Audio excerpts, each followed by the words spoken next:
Hello, friends. Thanks for tuning in today. This is episode 16 of the Caderna podcast, and I'm your host, Brian Caderna. As many of you already know, we interview a renowned guest on the show once a month, and this month I had the pleasure of sitting down with Barry Habib at his headquarters in Holmdel, New Jersey. In case you haven't seen Barry on TV or in movies or through many of his other ventures, allow me to give you his quick background. Barry is an American entrepreneur and frequent media resource for mortgage and housing expertise. He appears regularly on Fox and CNBC, where he previously hosted a long-standing show. He's currently the CEO of MBS Highway, the industry's most highly regarded company for transforming salespeople into advisors. Just a few of the awards he's accumulated over the years include the Crystal Ball Award winner by Zillow. He was also ranked the #1 real estate forecaster by Pulse Economics out of over 150 of America's top economists. He was the 2019 Mortgage Professional of the Year by National Mortgage Magazine. And he's also the 2019 finalist for the prestigious Ernst & Young Entrepreneur of the Year Award. He has many successful businesses across different verticals, including the mortgage market, healthcare, and more. During his mortgage sales career, he's personally originated over $2 billion in mortgages. Beyond real estate, Barry is also the lead producer and managing partner for Rock of Ages, the 27th longest running show in Broadway history. He's also produced Chris Angel's Mind Freak, another really cool show that's at Planet Hollywood in Las Vegas. And last but not least, he has a book coming out soon called Money in the Streets, which we'll certainly dive into today. So a very eclectic background. We bounce around all these different areas that Barry has touched throughout his career. And I think there's so much that you're going to learn from today. So I can't wait to get right into it. The Caderna Podcast. The Caderna Podcast.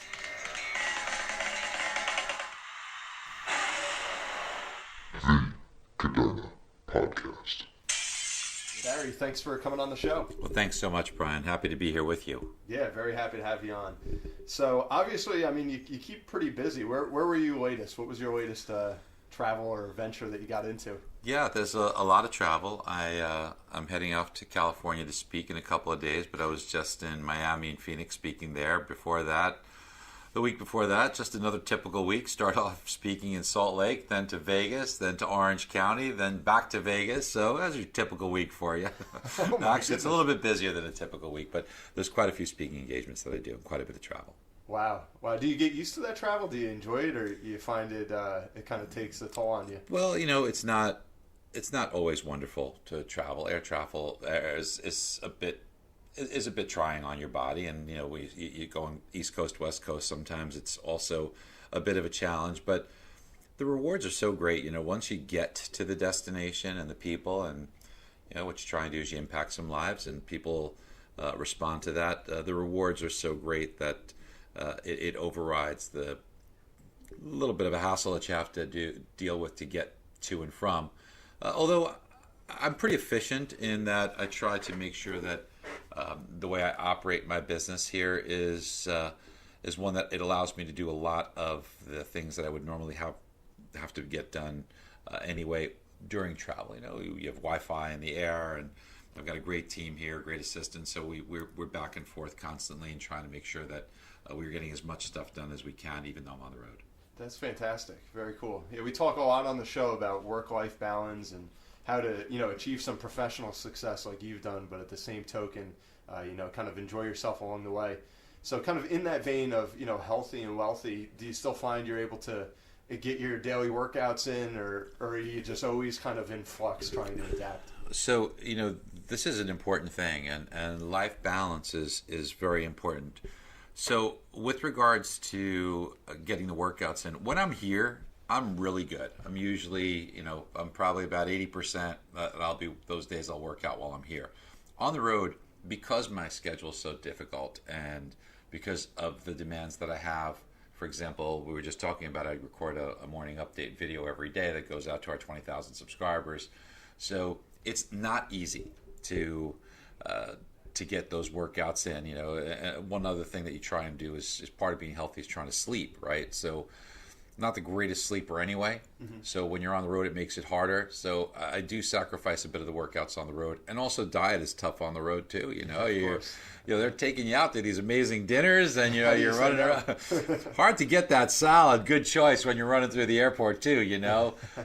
So yes, I am guilty of not being as good as I should. I know I need to be better at that, but that's what life's about, right? Constantly finding places where you can get better. Yep. You mentioned life balance, and I think in order to have a great life, you have to sometimes be completely out of balance. Like, for example, people right now in mortgage and real estate, which is the group that I talk to, they need to be out of balance and do a lot more work because they have an opportunity now that just a bit of effort can yield incredible results.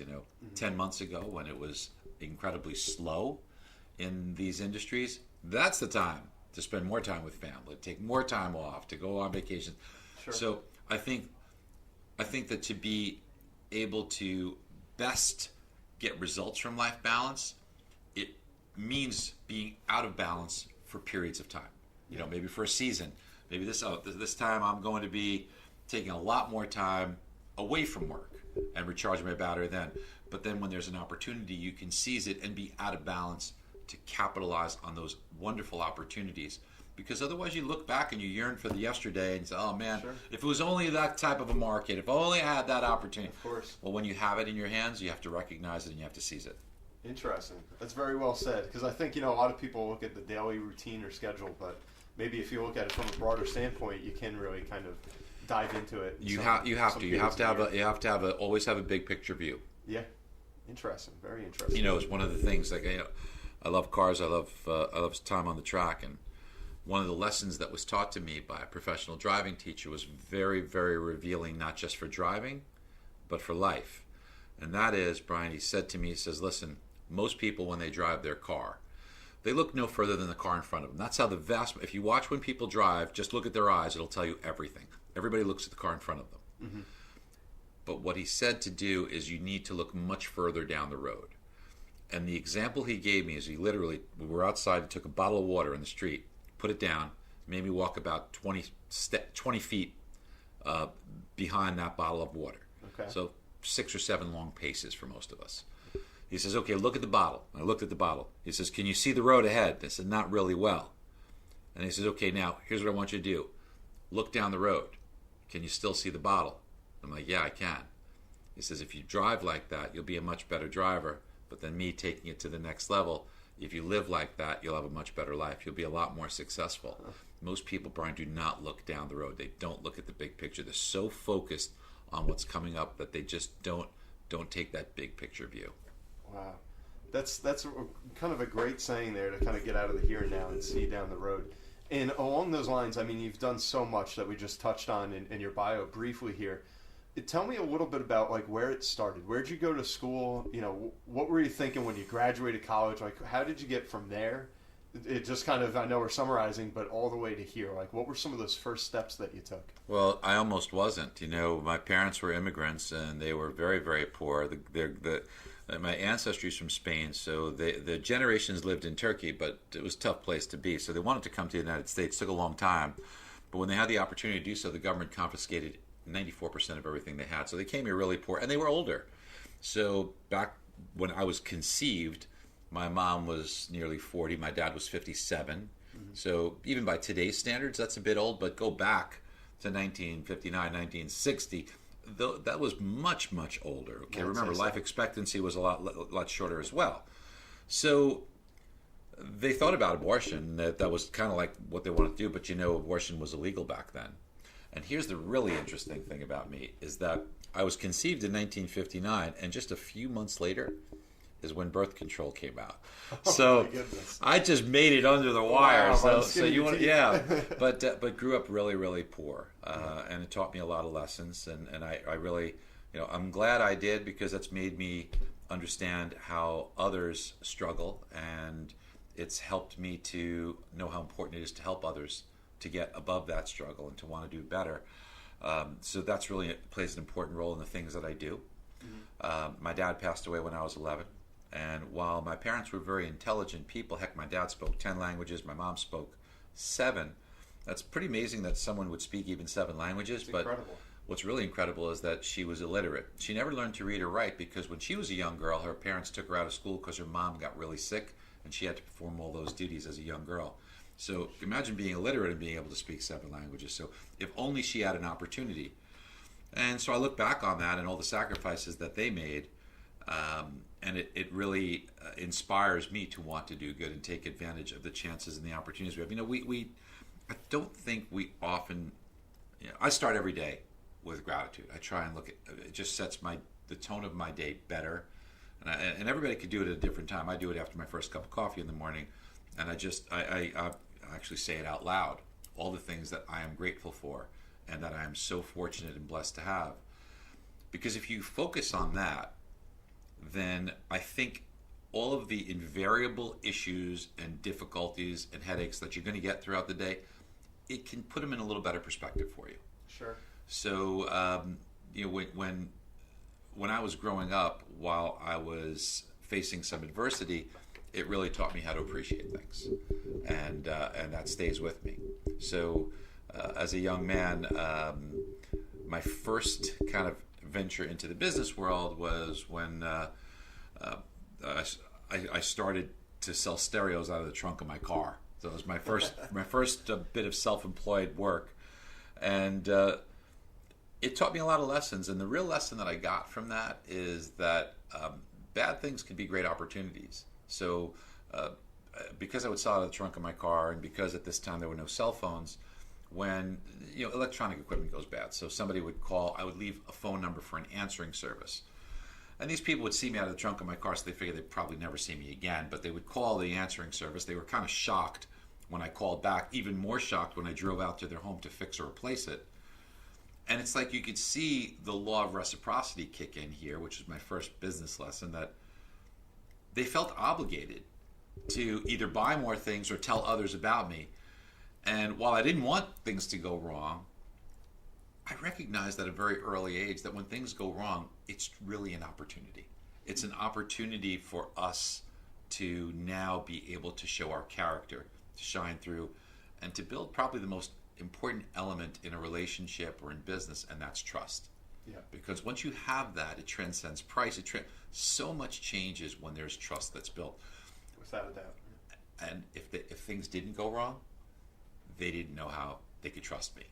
So again, not that I'd want things to go wrong, but sometimes things go wrong and we get depressed, we get upset, we get frustrated. Instead of looking at it that way, look at the opportunity that could come of it. Sure. To show your character and to build for the future. That's awesome. And talk about turning, lemons into lemonade. That's fantastic. Yeah. So from there, I kind of graduated from that to the real estate world. So as I traveled the areas within the New York metropolitan area, I was a curious young man, and I was interested in real estate, and I had seen values in New Jersey being a little bit more what I thought to be offered more opportunity than prices which were higher in New York. You can get a lot more in New Jersey, and still pretty close by. So I put a couple of people together, family and friends, and we started to purchase some real estate properties, which were homes that we flipped, homes that we rented, homes that we renovated, and little by little I started to learn about this amazing opportunity that's open in real estate. And then one of the things that I had done from there was start to inquire about information on how the mortgage business works. Okay. And got into the mortgage business kind of on a whim, and really took to it like a fish to water, and have some wonderful stories of how I got into the mortgage business and how my mortgage business grew, but became the top originator in the United States on 2 different occasions during the 90s. Wow. Opened my own company, built it, sold it because I had an idea. And the idea that I had was that there was a really big point of friction when somebody would take out a mortgage. They wouldn't know how to lock in their interest rate, and if the market would move, it would hurt them. Either they were unhappy because they locked in an interest rate and rates improved, and then they were stuck, or they didn't lock in their interest rate and then rates went up, and now they were in an uncomfortable position because they had to pay more.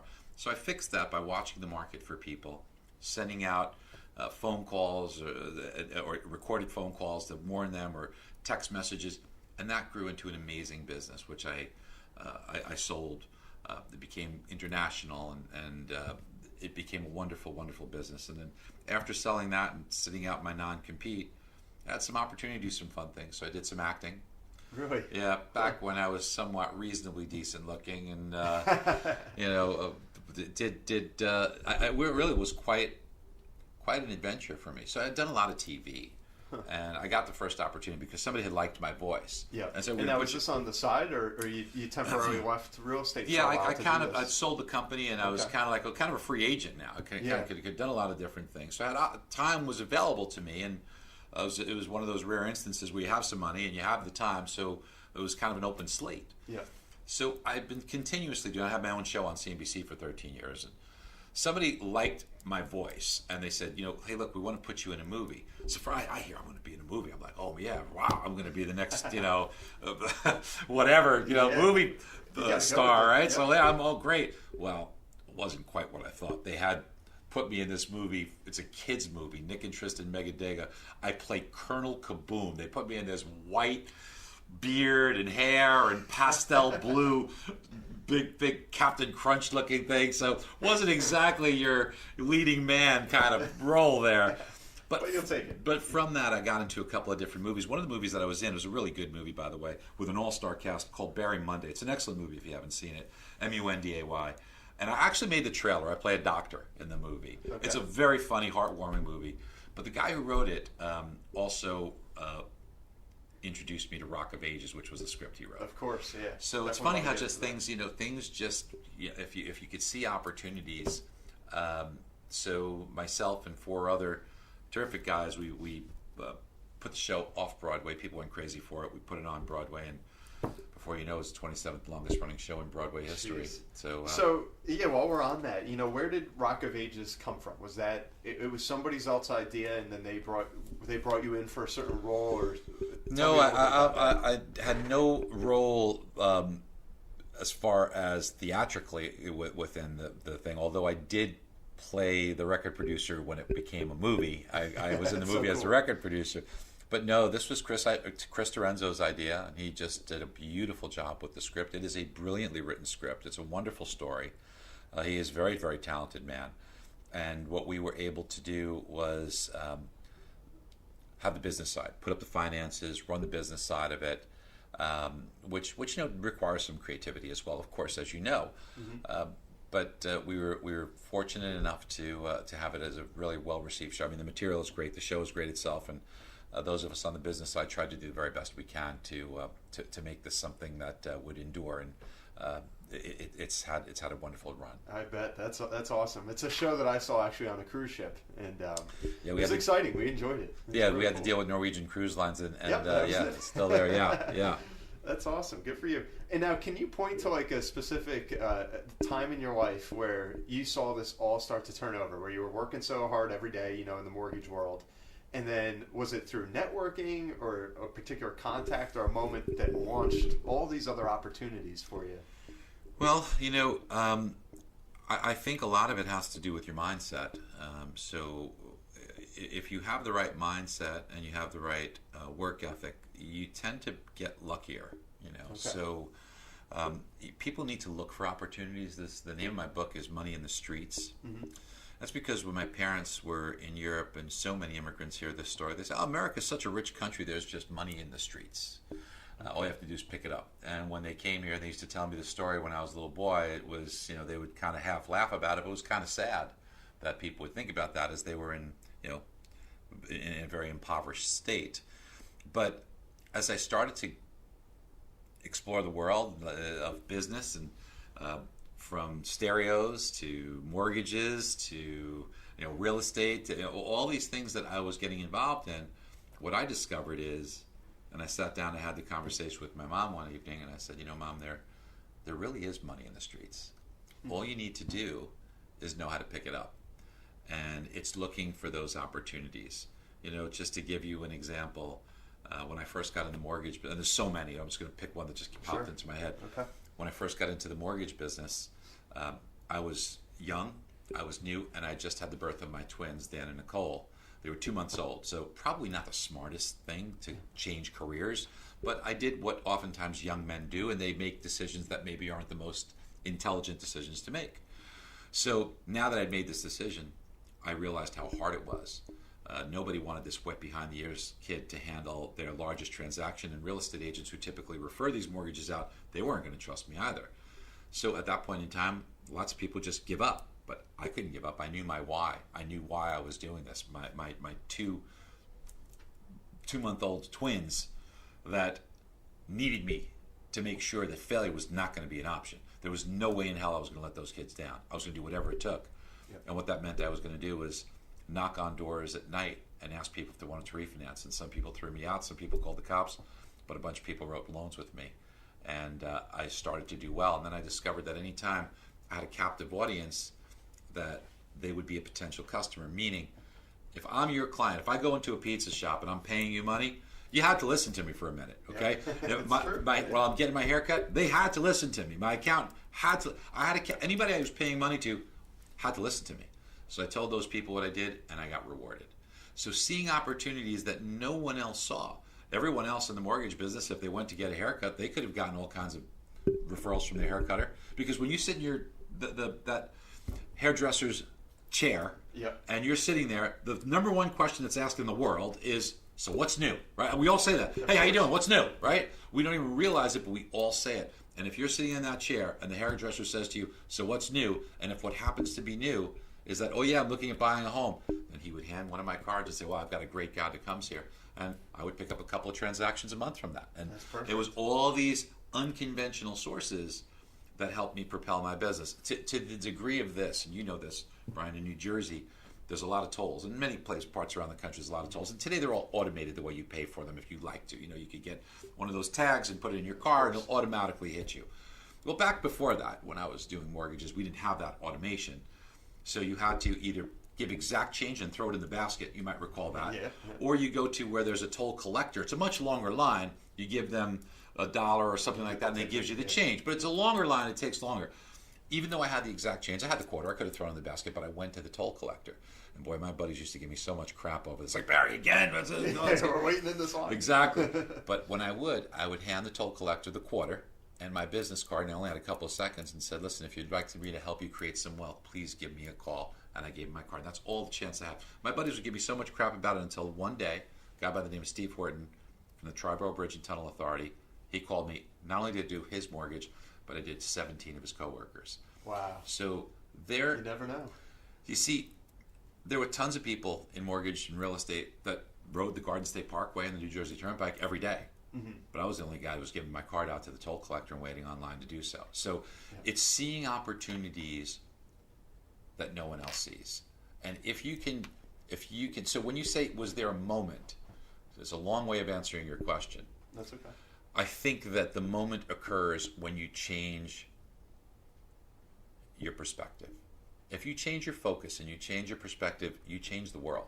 Yep. And that's really the moment that it happens. When you start to think that I'm going to find opportunities, I'm going to discover these opportunities. They're all around me. They're right in front of me. Instead of just going about our day, discovering where they could be, looking at things from the point of view of how can I do something that could help other people? Where can I do good? What can I do, or what can I learn from this that I can now not only absorb, but absorb and teach? Yeah. That perspective will cause an enormous change in your life for the better, and for the better of everyone else that's around you. You know, people always say, you know, that person is so magnetic. You know, we hear that, right? I wish I could be magnetic like that person. I'm going to give you the secret to being magnetic. It's not that hard as far as what it is. It's two things. Everybody you come into contact with, one, make them feel better. Doesn't take that much to do that. Yep. Two, make them smarter. Give them something that will help them. But the trick is you can't give what you don't have. You see, you have to put in the hard work to acquire knowledge. You got to do that hard work so that when you come into contact with someone, you make them feel better, make them feel smarter, give them something of value, and they will crave more of that, I promise you. Definitely. They'll be drawn to you, and that's the definition of being magnetic, is when you have people drawn to you. Because who doesn't want to feel better? Who doesn't want to feel smarter? Who doesn't want to learn more and gain more value? It's a universal truth. So if you are able to provide that, you will be much more magnetic. Got it. I like that. It's like that old saying that, you change the way you look at things, and then the things you look at will change. That's for sure. I agree wholeheartedly. And so it sounds like you went from, being a producer out there just hustling your butt off to eventually transitioning to giving the information to the industry or to your peers or people that eventually worked for you. Which did you like more? Did you like being more of a player or more of a coach? So I still consider myself a player as well as a coach, because that's part of being a coach is playing and participating. While I'm not active doing things in real estate and mortgage now as a participant, I'm still active to the degree where even in the coaching, it's on a large scale. But my participation as a player is gaining the knowledge. So maybe it's not playing in the game, but it's gaining the insights, gaining the knowledge that I can share. So that's constantly participating. That never ends, because the world is always changing, always turning. And don't be overwhelmed by that. That's a wonderful opportunity, because that allows you to stay ahead.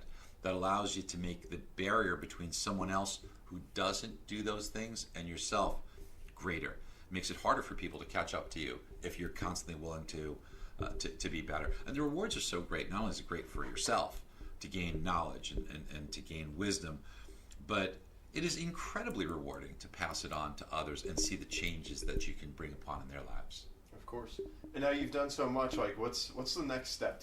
Are you one of those people you ever think of retirement or golden years, or this is it, you want to eat, live, and breathe this world? I'm kind of not the retirement kind of guy, as long as God gives me the ability to continue doing good, I want to just try and continue to do that. I don't think that I'm the kind of guy who, for an extended period of time, would want to, go fishing, play golf, that type of stuff. It sounds nice, but I love what I do. I really do. And if you could find something that gives you fulfillment, there's a big difference between success and success with fulfillment. So you can be very successful financially, but you can be very miserable. You may not have a good mindset. But if you can do something that you can have fulfillment from, that makes you feel good, that makes you feel like you have a purpose, that makes you feel that you're doing good in the world, that's a really good feeling. And look, it doesn't have to be for everybody on a larger scale. It doesn't have to be international or to big groups. Fulfillment can come by just, a parent working with a child or working with other children. It could come in so many forms of knowing that what you're doing is making a difference in a positive way in the lives of others. That's great. And now, switching gears a little bit, obviously you were named the top real estate forecaster, like I said, by both Zillow and Pulsenomics. So tell us, like right now, here we are, 2019. What do you think about the real estate market? I think the real estate market is really, really strong. There are more buyers than sellers, and again, you have to look at the big picture. So when you take a look at the median age of a first-time home buyer, it's 33 years old. So what I like to do is I looked at the birth rates from where we were 33 years ago, because those people that were born 33 years ago, those are going to start to come to the market as first-time home buyers. For the next 6 years, you'll see more and more of those people, because 33 years ago, if you go back to 1986, 87, 88, 89, 90, 91, the birth rates climbed at each of those years. So that means for the next 6 years, you'll have more and more people coming in to the housing market looking to purchase a first-time home. And historically, when you look at that, that is what can drive the trends. A lot of people don't look at that big picture, but if they would have, they would have been able to tell you, just like we did. The reason I sold my company before the housing bubble is because we'd seen this coming. I sold my company in 2007. The reason for this was because when you look back to 1973, you saw an enormous drop in the birth rates. Mm-hmm. Why? It's a very good reason for that. Abortion became legal in 1973. So abortion becomes legal, in 1973. Okay. If you look at the birth rates in the United States, they drop precipitously, which means that 33 years later, you get to 2006, there's so many fewer people to buy homes. Yet builders have paid no attention to it. They were building homes like crazy. And that's one of the reasons why you have a housing bubble. Wow. So if you can look at interesting insight. You look at things differently, again, big picture. Don't look at the water bottle. Don't look at the car in front of you. Look down the road. Look at the bigger picture. So focus is really important. And focus goes as far as importance on positive and negative too. You can look at the same thing, and one person's going to dwell and focus on the negative, the other one's going to see where the positive attributes can be, and I can tell you there'd be a very big difference in the success levels between those two people, looking at the same thing just differently. Very true.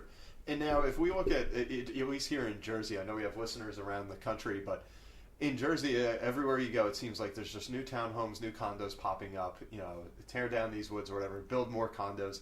What's going on with the condo world versus the good old single family home that we grew up in? Well, believe it or not, with respect to building for most of the country is not keeping up with the demand. It's not.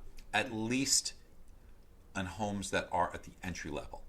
So if you want to know how your housing market is doing today, it's easy to find the median home price in your market. That's one of the things we do, we provide that for everyone. So the median home price in your market, go a little bit above the median home price, and then everything from the lowest level home to a little bit above the median home price, super hot.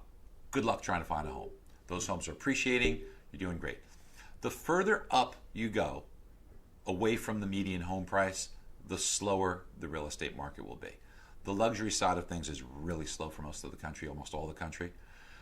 But a little bit above median home price and below, super hot. So the condo market, to answer your question, it depends. Upper end luxury condos, they will struggle. If you're building entry level homes, they are in short supply, in high demand. You can almost not build enough of those. Interesting. And now, what do you think about all the millennials that we hear so much about? We have a good microcosm here where they're living in Hoboken, let's say. They're getting their first city job. They're working there maybe from 25 to 35. Do you see ever like an exodus of sorts of that whole population that eventually they say, you know what, I want to get married, I want to have a kid, I want to go back to more of suburbia as opposed to... Yeah, there's generational changes. When people graduated high school in the 50s, they used to get married, and have kids shortly thereafter. It was not uncommon in the 60s to be married at 20 and having kids at 21. But then things changed. And what you have today is an era where people are waiting longer to get married and waiting longer to have kids. I don't know what the specific reason is, but lifespans have increased rather significantly, right? Before, people weren't expected to live much past 65. Now, they say there's somebody alive on the planet who's going to live to 150. And look, I'm very, very big on biotechnology and what's going on. And, you can read stuff about CRISPR and Cas9, but there's going to be a breakthrough probably in the next 10 years, which will extend life expectancy another 10 or 15 years. So I think that there's a lot of optimism here. But getting back to my point is that maybe people are waiting longer because they're living longer. And there's not as much of a rush. Yeah. Maybe you had to rush to get there because you would not have been alive to see your grandkids. Okay. Yeah. Now you could wait a little bit longer and you're going to still live longer. So perhaps that's the reason. I don't know what the reason is, but factually, where people are getting married in their 20s, it's not uncommon for that to be in their 30s. Where people are having kids in their early 20s, maybe in their early to mid 30s, their first kids. Yeah. What that means, though, what that means is that if part of that is buying a home in the process, maybe you wait till you're married, you wait till you have kids before you buy a home. For some people, a large enough chunk of the population. So would there be an exodus from those areas? It'll be replenished, so I don't think you'll see an exodus because new, younger people want to move into those markets. Yeah. But I think you'll see a lot of people coming out of that desirous of their own home, backyard, place for their kids to grow. Okay. And along those lines of this kind of delayed onset adulthood that you hear about, that certainly may be one reason that you just cited, that we have more life, so there is no rush. Another I hear a lot is, I'm getting started a little later in my career, and I'm just bogged down with these student loans that are just around my neck. Talk to me about how that affects going and buying a house and actually getting a mortgage. So debt in and of itself is a burden, whether it's student loan or credit card. Look, there's no shortage of opportunity. Everybody who's listening here will probably go home today and look in their mail, and there will be credit card offers for you. So, it is difficult to constrain yourself. Credit, what credit does is there's two ways to buy something. You could save up the money and then pay for it cash. Or You could have instant gratification. Who doesn't want instant gratification? Where I can take that purchase that was to occur in the future, make it happen today, and then pay it along the way, or in reverse. So a lot of people, because of this desire to have instant gratification, are making those purchases, pulling them forward, and listen, they're bombarded with teasers and advertisements and incentives to do so.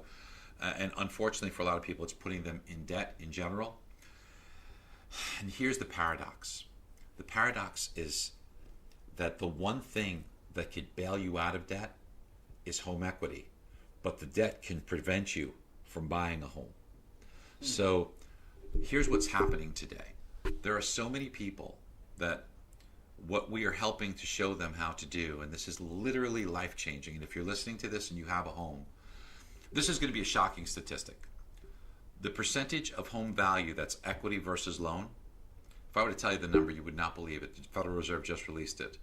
But most people would think, well, maybe they've got 20% equity, 80% debt, or 30% equity, 70% debt. It's 64% equity, 36% debt in their home. A couple of reasons for that. You're kidding. Home values have appreciated so much in the past 8 years, and yet people have been paying their mortgage, so the principal is knocking down the amount owed. Yep. So that widening that you're seeing, which has been growing at a rate of about 9 or 10 or 11% depending on the year, per year that this is happening.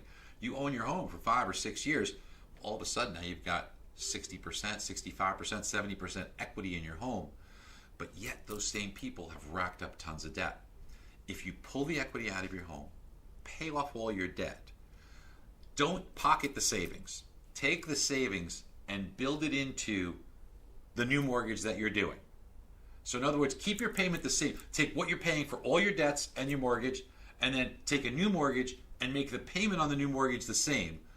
You could take the term of that mortgage and make it 12 years, 14 years, 15 years, instead of the remaining 27 or 26 or 25 years you have left. So you're saving 120 or 150 payments of whatever it is, $3,000 a month.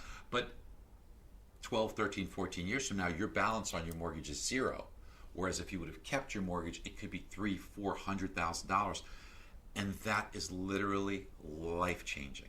What this has been doing for people is dramatic. This is solving the problem. I don't have enough for retirement. I don't have a way to put my kids through college. And use the tools that are in front of you. By the way, what's changed? Nothing. Their payment stays the same. So they're not making any change in the structure of their payment. They're paying exactly the same dollar for dollar outlay monthly.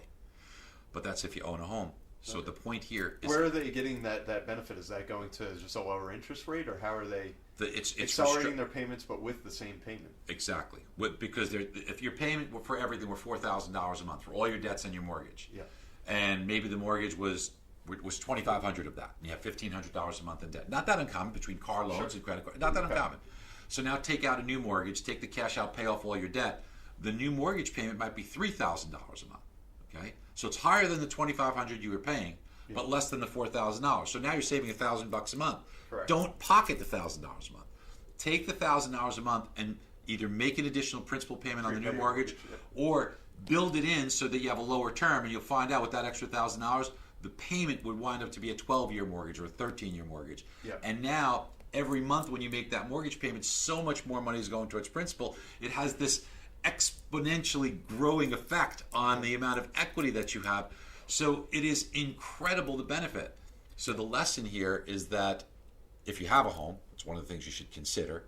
But if you don't, know the power that can be in your hands from home ownership. So if you have student loans, which hopefully will help you gain more in your income and earning capabilities and a better job, then don't overindulge in debt. Make those sacrifices early. Don't get yourself in debt. I know it's tempting, but make the sacrifices today. Buy the home, and then over a short period of time, you realize you'll grow so much equity, you can have everything you want. Just map it out right. Yeah, kind of get ahead by going without. So with that thought in mind, I think that could be a great solution, for kind of the average Joe trying to get rid of some household debt and stuff. What's your take on a lot of real estate investors that say, I love the mortgages. I want to practice leverage and keep that debt outstanding on these various projects I have so that I can go deploy my capital to more real estate. I love debt. I love the mortgage debt. I think it's great if you're leveraging it and if you're using something that's a term, that we call the velocity of money. Okay. So, if you borrow here, if I borrowed money from a bank and I used it to buy a car that I was going to just, it's a Sunday car that's going to be, something I always liked, this old antique car, I love it, or it's a sports car that I want to get, I use it on the weekend, it's convertible, it's nice, great, enjoy it. However, if you borrowed the same money from the bank, used it, and turned it into a car that you now could use for Uber or Lyft or transportation, well, then you're borrowing money, but you're using that money to make money. That's called velocity of money. Yeah. And when you have velocity of money, that's very smart to go into debt for. Okay? If you're using it for recreation and there's no velocity, well, then you have to decide if that's okay for you, if your lifestyle can deal with it. Great. But be wise in the decisions that you're making there, because that's enjoyment, that's not velocity and benefit. If you take it, I'm using this Uber just because it's an example, but it could be anything. If you're putting it into if I'm taking money out for business, or if I'm taking money out for debt consolidation, and then taking the same money, and I'm not going to pocket it so I can blow it, I'm taking it to pay down the new mortgage. That's a great use of debt. Yeah. But as you were saying, if you're taking investment properties, you're typically doing them because you either want to gain cash flow or you want to gain appreciation. So you're gaining velocity. Smart use of debt. Look, Apple is so wealthy. They have $235 billion. $235 billion in cash. They don't know what to do with it. You could buy countries, plural, with that, right? However, do you know they still have $122 billion in debt? Why don't they just pay it off? Because of the exact point that you made, leverage. They can use that debt, create velocity of money with that debt, and then they could use it for benefit. Got it. So defining, leisure versus production, and where... Do the same thing Apple does. Do the same thing every large corporation does. You have the power to do it as an individual, and you should be empowered to make those same wise decisions by talking to people like you that can help them with those decisions.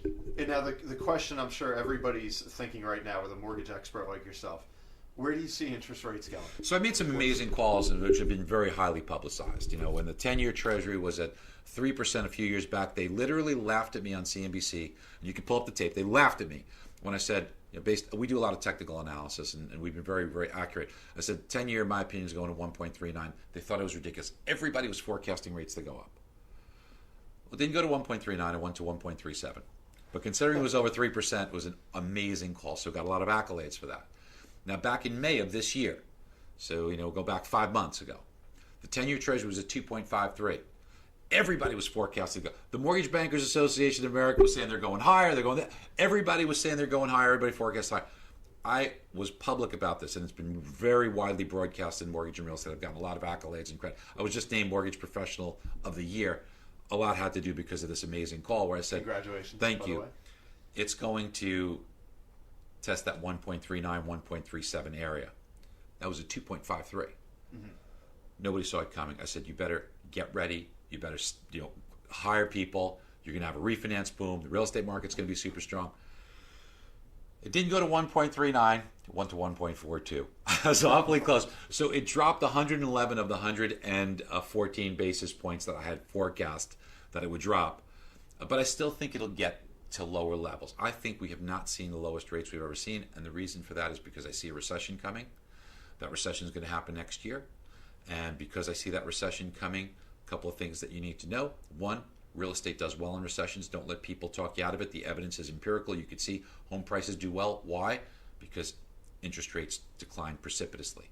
So any instrument like gold, like longer term bonds that will do well during a recession because of that rate drop, those will perform well. I don't know what the stock market will do, but I can tell you what the history of the stock market is. The history of the stock market is that during recessions, they drop anywhere between 36 and 52%. That's a big hit. So, talking to people like yourself for defensive positions if you see a recession coming. So why do I see a recession coming? Everybody says the inversion in the yield curve, meaning that longer term yields yielding less than shorter term yields. While that has been reliable, the financial engineering that's out there, see, the Fed lies. The Fed doesn't want you to see a recession. That's why they never forecast it. Because they said there's a recession coming, businesses would seize up, the economy, it would be a self-fulfilling. Yeah. So they always lie. So it's just like if there's something bad about to happen and the little boy says to the daddy's going to be, don't worry, son, everything's going to be okay. So the Fed is treating the public like, panic. Right. Things are going to hit the fan. It'll be okay, don't worry. So that's what, and they think they're doing the right thing by lying. Okay, so in their eyes, it's a white lie, but it's a lie nonetheless. So the financial engineering that's going on right now, the $65 billion being poured into in quantitative easing every month into shorter term yields. We're going to see another rate cut on October 30th. So trying to push the shorter end down so the yield becomes uninverted, so people stop talking recession. But we have to remember, the yield inversion doesn't cause a recession. It is a symptom of a recession. Okay? So just by fixing the system, if you have a real big problem with your leg that's broken, if you take a painkiller, it didn't fix the break in your leg, okay? Right. You just don't feel the pain as much, but there's still a problem. So the economy has an issue. We know manufacturing is very weak. We know it's spilling over into the service sector. And when you look at things like the Cass Freight Index, which measures shipments around the country, worst level that we've seen in years. So that box you get from Amazon has to be shipped. And if there's less shipments, it means that less delivery. So you look at these early indicators, which are telling us that there is a recession, but the best indicator is the unemployment rate. Here's what I want you to watch out for. Recessions do not happen when the unemployment rate's low. That's when you hear all these people say, how can we have a recession? Unemployment rate low. That's because they have no clue what they're talking about. All you need to do is look at a history of recessions and the rate of unemployment. Recessions do not happen when the unemployment rate's high. They happen when you reach the lowest level in unemployment, and then it starts to tick up. Anybody can pull up a chart, take a look from the New York Fed. You can go. It's all out there, okay? You can pull up the chart for unemployment rate and recessions, and you can see that once the unemployment rate hits its lowest rate and then starts to tick higher, it's at 3.5% today. It went to 3.6. I wouldn't panic. But I'll tell you what, unemployment rate goes to 4%. There's going to be a recession that happens over the next 6 months. There's definitely an amazing correlation that you'll see over the last 100 years with 100% accuracy. And that's because if things are good, you hire people, right? I'm so busy, things are great, and that starts to pull people off the unemployment ranks, and the unemployment rate drops, like we've seen. But then as things kind of even out or slow down, not only do you stop hiring, but you notice people are on Facebook in your office, they're in solitaire, they're playing games, online. Yeah. So you have to let people go. So that does tick the unemployment rate up, but then here's what really happens. Those people just lost their jobs. They're not going out for fancy dinners, buying clothes, going on vacations, buying cars. So what happens is that those people then, because they buy less, the businesses that depended on their business, they see a slowdown, and they have to let people go. That's why the unemployment rate shoots up in such a amazingly quick manner during recessionary periods.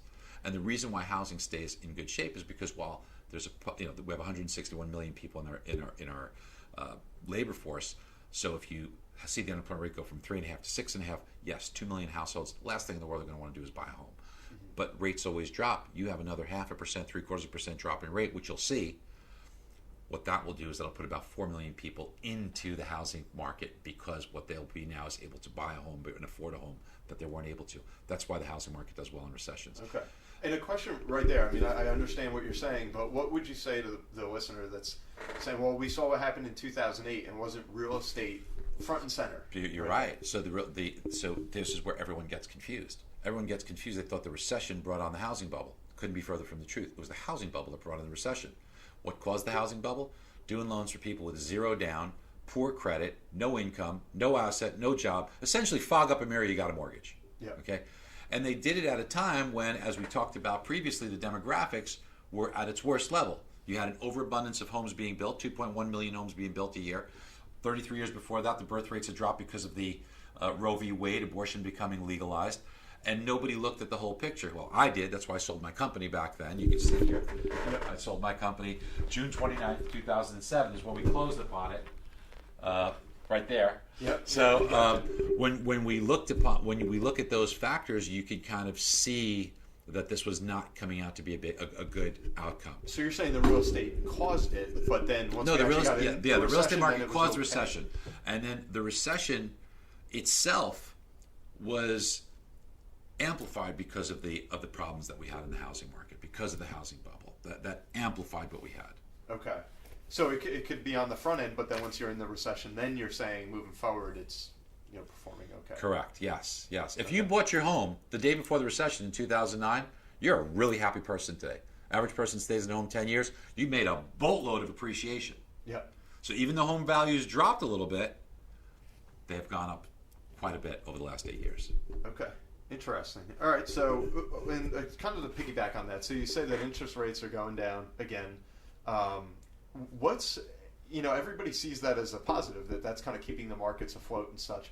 What's the downside? Oh, it's a of terrible just negative. It's sustainable unbelievably low interest rates? it's horribly punitive. It's horrible because it wasn't that long ago that if you had retired, you can get a safe yield, meaning no risk. Like take the example of that would be like a 3-year treasury. You could say I could put my money in a 3-year treasury. There's zero risk. There's zero risk of it defaulting. There's almost no movement in principal, so I don't have to worry about that. But yet I get a yield of 5% or so. Mm-hmm. So if you were fortunate over your lifetime, just to use a round number, and saved $1 million, if you got 5% on that, that's $50,000 a year. And I'm not saying that you're going to be the wealthiest person around, but that's some money that you can at least that plus Social Security. You but if you're getting 1%, that means you'll either save up $1 million and now you'll have $10,000, which isn't going to cut it, or you'll have to have saved $5 million to get that same $50,000 a year. Not an easy task, okay? It's not easy to save $1 million for retirement. Yeah. So these are challenges that are being brought about by these. Listen, the most important price in the world, is one thing, and that's the cost of money. Mm-hmm. So that's the rate that the Federal Reserve puts out there. You have 12 people. There's over 7 billion of us. 12 people decide that. Those 12 people have never so much as run a lemonade stand or had a newspaper out. And they are deciding the price for the most important thing in the world, the cost of money.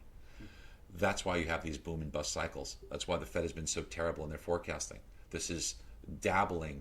It's like mad scientists who don't know what they're doing by experimentation.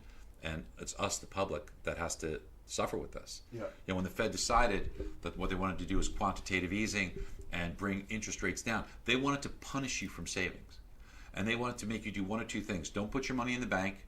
I mean, all the things you would teach your kid to do, save for a rainy day, all the good things, The Fed is saying, don't do that. We're going to punish you to put your money away. In fact, if you are in Germany or Denmark today, do you know you have to pay for any amount over $100,000 or 100,000 euro in the bank? You pay 0.25%. You pay them. It's like putting your furniture in storage, for goodness sake. So what they have done is they have done two things. Punished you for saving, so they want you to either spend it to try and juice the economy or put it in the stock market. And that's why you have these oversized returns in the stock market. But the thing of it is that grandma, who should be in the safest thing, is now got her money in high tech companies and in the stock market. She's got her money in Netflix, for goodness sakes. And when those things turn during a recession, what are these poor people going to do? That is the real crisis that hasn't unfolded yet, but it will unfold. Yeah. Calling a recession, it's no big deal. There's going to be a recession. We always have. There's boom and bust cycles. Sure. But when the next recession comes, and it's coming, we don't know exactly when. I think next year's about right, but we don't know when it comes. But the fallout from this will be so huge because everybody has their money in equities and nobody has their money in these safe vehicles because they've been punished to do so. Yeah. And last question, we saw, post 2008, the Fed was able to react well on interest rates and to kind of boost back up the market, pump all the money in.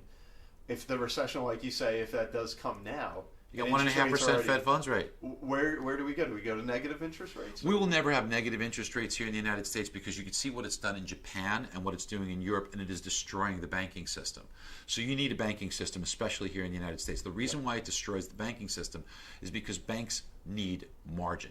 So when banks take in money, they pay you a low rate, okay, and then they lend it out at a higher rate. Mm-hmm. The more compressed the yield spread gets, the more, if interest rates were to go to a negative position, it's very hard to make money in your banking system when you have negative trending rates. Okay. So because of that, Japan is seeing all kinds of issues in their banking system. Europe is starting to see this. So that's why these yields are coming out. And one of the reasons why we've seen a little bit of a bump up in yields of late is because Mario Draghi, who was one of the mad scientists in Europe, the head of the European Central Bank, he's departing at the end of this month. And as Christine Lagarde takes over as ECB chair November 1st, it is perceived that Christine Lagarde does not have an appetite for negative yielding rates like the 17 trillion that's out there all over the world. And the fact that she would look to get yields out of that negative because she wants a good, strong banking system. Yields in the United States are going up lately in sympathy for this. But when we eventually do hit the recession, it'll cause yields to come back down. Got it. Interesting. So obviously you're very passionate about this. You can tell right away. And maybe the last question will kind of wrap up with this versus Rock of Ages. So the average Joe out there says, mortgages, well, they are what they are. Rock of Ages, now they're like, all right, I got to tune into this podcast. Where do you want to spend your time going forward? Like, what really makes you tick? What do you have more fun doing? So Rock of Ages is a lot of fun, but I was at the show last night, and I get to do some amazing things. Like so many professional athletes love the show. I did a Yankee night where I put CC Sabathia in the show a couple of months ago. That's awesome. Tony Robbins, who's a dear friend, he's one of my partners. He is a friend of mine, and I've taken him to the show, which was great. Last night I was with a very well-known international speaker, Steve Sims. Took him to the show last night, so it's been great. Randy Zuckerberg, Mark Zuckerberg's sister, she's a dear friend. She's coming over to my house this evening for dinner. She's just an amazing person. She's part of the show too. I've heard her speak as well. Oh, she's an amazing person and a great speaker and a great author too. So it's created amazing life experiences for me. But I'm much more passionate about helping other people. And whether that's in my book, whether that's speaking, whether that's, in business and in providing value that gets passed on to others, that's what makes me tick. That's what I think about every day is like, how can I get better at this? What can I do that will help others? And my book, when it eventually comes out, the manuscript's done for Money in the Streets. It's an amazing book. Randy Zuckerberg wrote the foreword for it. Tony Robbins loves it. He's given all kinds of accolades. And so many big, Jay Abraham's given it big accolades. And my literary agent right now I'm working with, who does all the big stuff. She wouldn't take you on. She does Jordan Belfort stuff, Tony Robbins stuff. So she thinks that the book will hit the bookstores probably in the fall of next year. Okay. But the manuscript's done right now. Essentially, the book is done, and there's so much good in it. That's what makes me passionate. And now, Money in the Streets, the book. Is that something that's got anything to do with mortgages and real estate, or these are a lot of. This is for everyone. Okay. So I didn't want to write a book for the mortgage industry, real estate. This is for everybody. If you want to see ways to find opportunities, if you want more fulfillment in your life, if you want to be inspired about overcoming whatever the adversities you are, whether they be health and fear, whether they be business-wise, whether it's hiring a team, it's a life blueprint and guide for you to achieve not just success, but success with fulfillment in your life. And it's a very easy read. I write the way I speak. It is very plain. I don't ever try and impress anybody with expensive words that you have to look up. And it's funny too. There's a lot of embarrassing stories about me that are in there. I've made a boatload of mistakes. I am very vulnerable in the book. I talk about all my screw-ups and all the things. I am no Superman. I'm not, it's not like I'm not the bravest guy. I'm not the smartest guy. But I talk about all these mistakes, but what the lessons are is what really comes out of it for people, is ways for you to look at this and say, wow, I can use that in my life. Can't wait. I'll definitely be keeping an eye out for it. And now to wrap up, all of our listeners love the lightning round. And so what we'll do is we'll just run through some quick questions here, 1-2 word answers, and get to know you a little bit better. So without further ado, I'll just fire away some questions here. What would you say is your favorite movie? Maybe Midnight Run. It's an old movie with Charles Grodin and Robert De Niro, but there's a lot of them. It's hard to pick your favorite, but Midnight Run. Okay. And your favorite food? Oh God, that's a weakness of mine. Boy, that could be steak, Italian. I mean, a good steak is really hard to beat. Okay. And your favorite book? It's kind of my favorite book. Might be it's almost always the last one that I read. Because I try and find good books. I really like Randy Zuckerberg's Pick 3 or Steve Sims' Blue Fishing or. There's just been so many good books to read out there that it's hard to, on the spot pick one. But it's usually like the last one, that I've read. Got it. And if you had a quote or a motto that you lived by, what would that be? Well, in business, we kind of spoil everybody. So we spoil our customers and we spoil our employees. So that would be the way that we want the simple philosophy to live by in business. To spoil people. To spoil people, So I think if you do things for the right reasons, just be kind to others. Don't expect anything in return. Okay. Things really start to have grace in your life. Just the more that you. I'm not a religious person, but I'm a very spiritual person. Okay. So the more you realize that there's a higher purpose and there's Okay. That's a long quote there, but that's a great attitude on life. Who was your hero growing up? Well, man, it had to be my mom, you know. She's a single mom because my dad passed away when I was younger, and she taught me so many great values. So just seeing how she overcome challenges. You know, we used to ride the subways, and we were poor as anything. But when she would see somebody that was in worse straits than we were, she'd always manage a way to find out to give them a few coins. And she would turn to me and say, you know, it's always good to help people. So she instilled good values for me. And you're in the mortgage world now, done so many things. What was your favorite subject when you were a kid? Oh, man. Well, I was a sports junkie. I loved sports. So anything that had to do with sports was my favorite. But math. I've been very blessed and gifted in math. I'm able to do really difficult calculations in my brain. Still can do them. Okay. And you're a very busy man. How much do you sleep at night? That's something I have to work on because I don't sleep enough, and I'm learning more and more and more about how important sleep is. So I probably sleep about 5 hours a night. I need to find a way to get over 6 hours a night. I need to make it more of a priority. It's hard, but I'm trying to learn how to do that because it does for all of us. It's really important to learn about it. I'm learning about it, and I'm a little nervous that I'm not doing it right. Gotcha. And lastly, where was your favorite vacation? Oh my gosh, so many beautiful places, but I gravitate towards Bermuda. Bermuda, okay, yeah. I'm a parting fan. It's close and it's beautiful. One of my shortest answers on this, by the way. Not quite lightning. There we go, Bermuda. Yeah, exactly.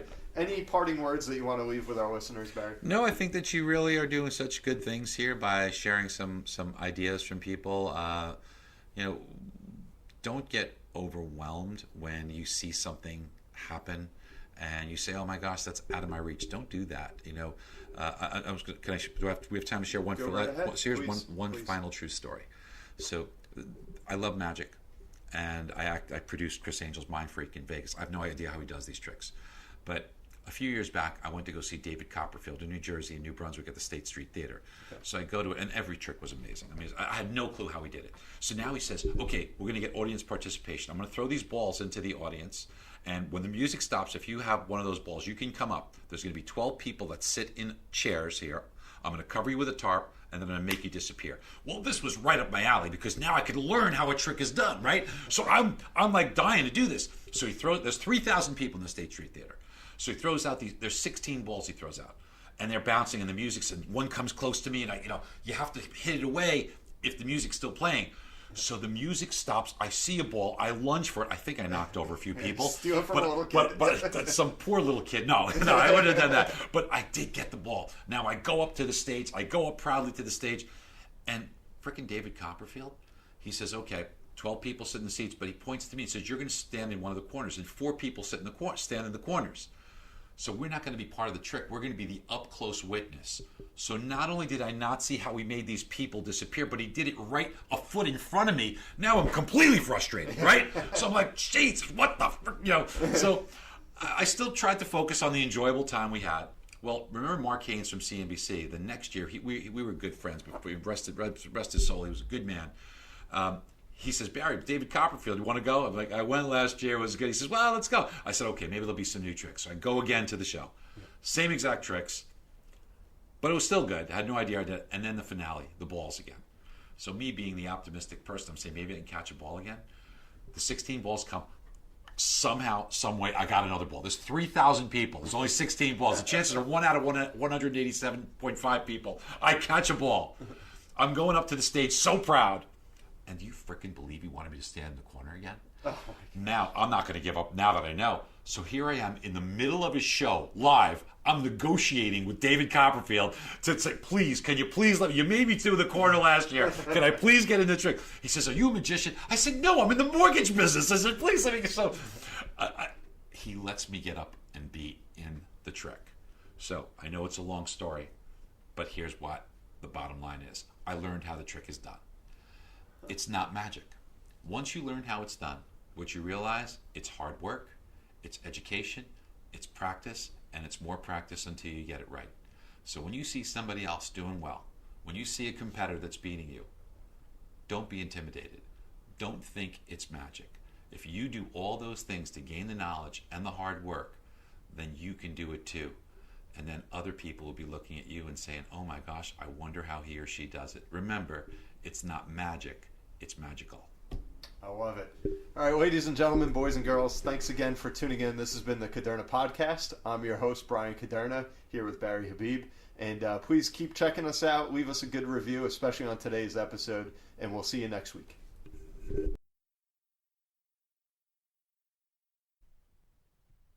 The Caderna Podcast is for informational purposes only. Individual situations may vary, and the information should be relied upon only when coordinated with individual professional advice. Guardian and its subsidiaries do not provide tax, legal, Social Security, student loan, mortgage, or real estate advice. Listeners should contact their own tax, accounting, or legal advisors or the Social Security Department in this matter. All investments and investment strategies contain risk and may lose value. Brian Caderna is a registered representative and financial advisor of Park Avenue Securities, LLC, Pass, 300 Broadacres Drive, Suite 175, Bloomfield, New Jersey 07003. Securities, product services, and advisory services are offered through Pass, a registered broker-dealer and investment advisor. 973-244-4420. Financial representative, the Guardian Life Insurance Company of America, Guardian, New York, New York. Pass is an indirect, wholly owned subsidiary of Guardian. Caderna Financial Team and International Planning Alliance, LLC, are not affiliates or subsidiaries of Pass or Guardian. Caderna Financial Team is a division of International Planning Alliance, LLC, a general agency of Guardian. Pass is a member of FINRA, SIPC. California Insurance License Number OK04194. Content of the Caderna Podcast is copyright of Brian M. Caderna, all rights reserved. Any redistribution or reproduction of part or all of the content in any form is prohibited without prior permission from the Caderna Podcast. The views and opinions expressed herein may not be those of Guardian Life Insurance Company of America, Guardian, or any of its subsidiaries or affiliates. Guardian does not verify and does not guarantee the accuracy or completeness of the information or opinions presented herein. Any third-party materials referenced cannot be endorsed or verified by Guardian and are used as the opinion of the author. Guardian, its subsidiaries of affiliates do not provide or issue or advise for mortgages. This material contains the current opinions of the author, but not necessarily those of Guardian or its subsidiaries, and such opinions are subject to change without notice.